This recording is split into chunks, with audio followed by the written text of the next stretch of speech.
the crown jewel of the Islamic world, a city of scholars, poets, and visionaries. For centuries, it stood as a beacon of knowledge, where the greatest minds of the age gathered to unravel the mysteries of the universe. Mathematics, astronomy, medicine, here, the past and the future met in harmony. But as with all great civilizations, there came a moment when destiny turned against them. But history is not kind to those who grow complacent. In the heart of the East, a storm was brewing. An enemy, unlike any before, an unstoppable force that had already crushed the greatest kingdoms of Asia, was now marching towards the walls of Baghdad. The Mongols, warriors of the steppes, a tide of destruction that swept across empires with ruthless efficiency. Led by Hulagu Khan, grandson of the legendary Genghis Khan, they had one goal: complete and utter annihilation. And now, in the winter of 1258, their eyes were set on the greatest prize of all, Baghdad, the city of a million souls, the beating heart of the Islamic Golden Age. But by the time the Caliph realized the danger, it was already too late. Al-Mustasim, the last Abbasid Caliph of Baghdad, a man whose fate was already sealed, though he did not yet know it. The choices he made in the coming weeks would determine not only his own survival, but the survival of a civilization that had stood for over 500 years. This is the story of the day the Islamic Golden Age collapsed, a tale of power, betrayal, and devastation. The fall of Baghdad was not just the end of a city, it was the destruction of an era of enlightenment, a tragedy that would echo through time for centuries to come. Before its tragic fall, before the Mongols turned its streets to rivers of blood, Baghdad was more than just a city. It was the beating heart of the Islamic Golden Age, a place where knowledge, culture, and power flourished. But how did it rise to such glory? This is the story of its beginning. It was the year 762 when the second Abbasid Caliph, Al-Mansur, laid the foundation of what would become one of the greatest cities in history. Dissatisfied with previous capitals, he sought to build a city that would reflect the grandeur and intellect of his empire. And so, with the guidance of the greatest engineers and mathematicians of his time, he declared, "Here shall be Baghdad, the city of peace."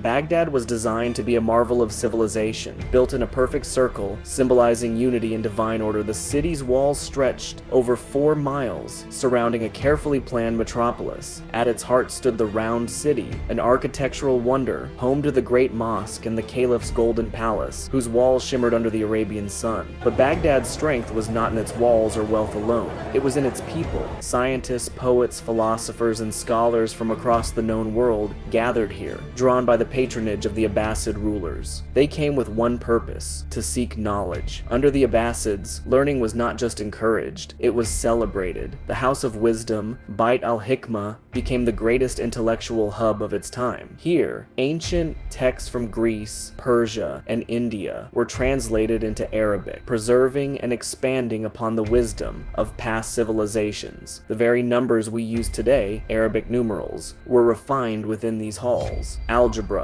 astronomy, medicine, all saw groundbreaking advancements. While Europe was plunged into the Dark Ages, Baghdad illuminated the world. The caliphs ensured that knowledge was accessible, fostering an empire where faith and reason coexisted. Al-Razi, the father of pediatrics, Al-Khwarizmi, the genius behind algebra, Ibn al-Haytham, the pioneer of optics. These were the minds that shaped the future, and their legacies still endure today. Politically, the Abbasid Caliphate was unmatched. Its dominion stretched from North Africa to Persia, controlling vital trade routes that linked the East and West. Diplomacy and strategic alliances ensured peace within its borders, while a formidable military safeguarded its prosperity. But the real power of the empire lay not in swords, but in ink and paper. For over 500 years, Baghdad stood as the center of the world, a symbol of enlightenment, tolerance, and human achievement. But as history has shown, even the greatest civilizations are not immune to the tides of fate. The very things that made Baghdad great, its wealth, its knowledge, its power, would soon become the reasons for its downfall. The city that once led the world would soon be no more. They came from the east, from lands unknown to the caliphs of Baghdad. Baghdad, a force so brutal, so relentless, that entire civilizations had been erased from existence. The Mongols, unstoppable, unpredictable, and merciless. By the early 13th century, the Mongol war machine had already carved its name into history. Under Genghis Khan, they had crushed the great empires of China and Persia, rewriting the maps of the world in blood and ash.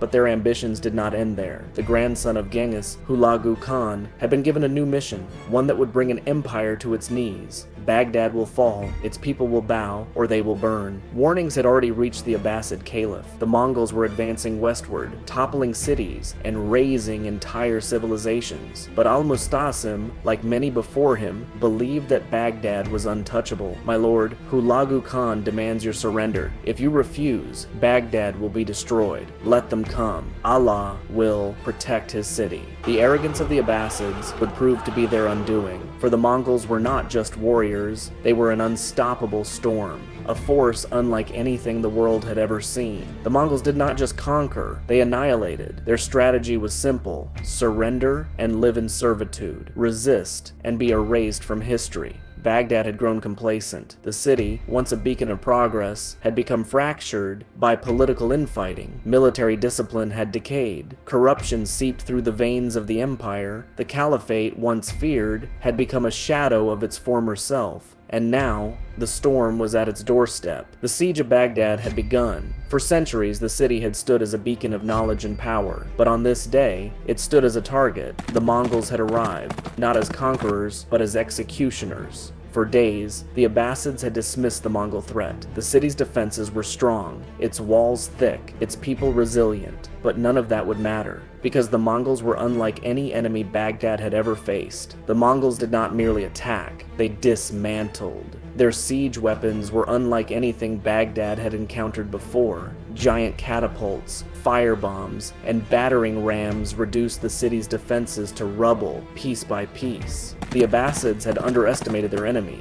Every counterattack was met with swift, merciless retaliation. There was no mercy, no surrender, only death. The people of Baghdad were trapped. They had heard the stories of cities turned to dust, of rivers running red with blood. Now they were living it. But the time for mercy had passed. The Mongols had offered surrender once. It had been refused.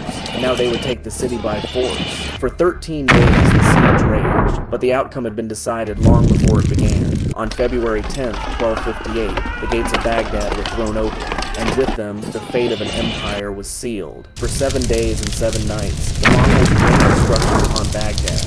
What had taken centuries to build was undone in less than a week. The heart of the Islamic Golden Age had stopped beating, and the world would never be the same again. The House of Wisdom, the greatest center of knowledge in the world, was no more. Scholars had once come from distant lands to study its vast collection of works. Now, its books were fed to the river, turning the water black with ink. The knowledge of centuries, gone. The discoveries of mathematicians, astronomers, and physicians, lost forever. Baghdad was not just a city of stone and mortar, it was a city of ideas, and now those ideas had been silenced. The death toll was unimaginable. Some accounts speak of 90,000 dead, others claim the number reached 1 million. Men, women, children, no one was spared. The Mongols had unleashed not just an army, but a storm of annihilation. The Caliph of Baghdad, the man who had once ruled over the vast Islamic empire, now stood before his conqueror. His fate, like that of his city, had already been decided. Hulagu Khan, believing that spilling royal blood on the earth would bring bad fortune, ordered that the Caliph be executed in silence. And with that, the Abbasid dynasty, the great rulers of the Islamic world, was no more. With the fall of Baghdad, an era had ended. The Islamic Golden Age, which had illuminated the world with its knowledge and culture, had been extinguished. The lands that once brimmed with scholars and poets now lay in silence, broken and empty. Some survivors fled to Egypt, to Persia, to distant lands where they carried the embers of their lost civilization. But for Baghdad, there was no salvation. It would take centuries for the city to recover, but it would never again reclaim its former glory. Baghdad had once been the light of the world, but on that day, in the year 1258, the light was snuffed out, and the world was left in darkness. History is a fragile thing. It takes centuries to build, yet only moments to destroy. The fall of Baghdad was more than just the loss of a city. It was the collapse of an era, the end of an age where knowledge and enlightenment thrived, and the world would feel its absence for centuries to come. In the aftermath of the Mongol invasion, what little knowledge remained of Baghdad's golden era was scattered.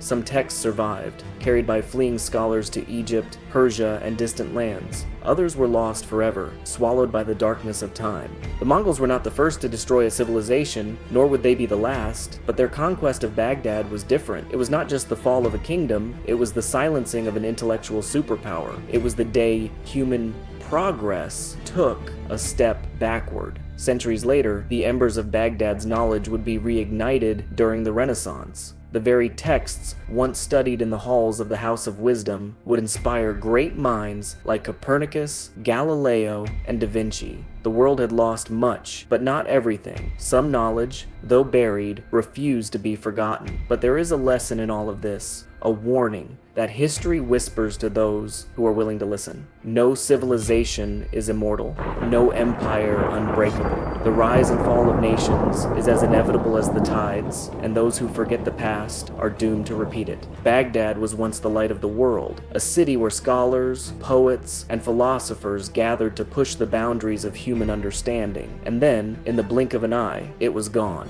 burned, forgotten, a cautionary tale etched into the annals of history. This is the legacy of Baghdad, a legacy of brilliance, a legacy of loss, and above all, a legacy of remembrance. The fall of Baghdad was more than the loss of a city. It was the loss of knowledge, culture, and progress. A lesson written in fire and blood. But like all lessons from history, it is only useful if we choose to remember. No civilization, no matter how powerful, is immune to time. No empire stands forever. What happened to Baghdad was not unique. It was simply the cycle of history, repeating itself. But must it always be this way? Or can we, armed with the lessons of the past, build something that endures? Too many of us have forgotten this story. But history has a way of repeating itself unless we remember, unless we learn, unless we ensure that knowledge, like civilizations, does not crumble into dust. What do you think was the biggest reason for the fall of Baghdad? Was it arrogance, poor leadership, the inevitability of time, or something else entirely?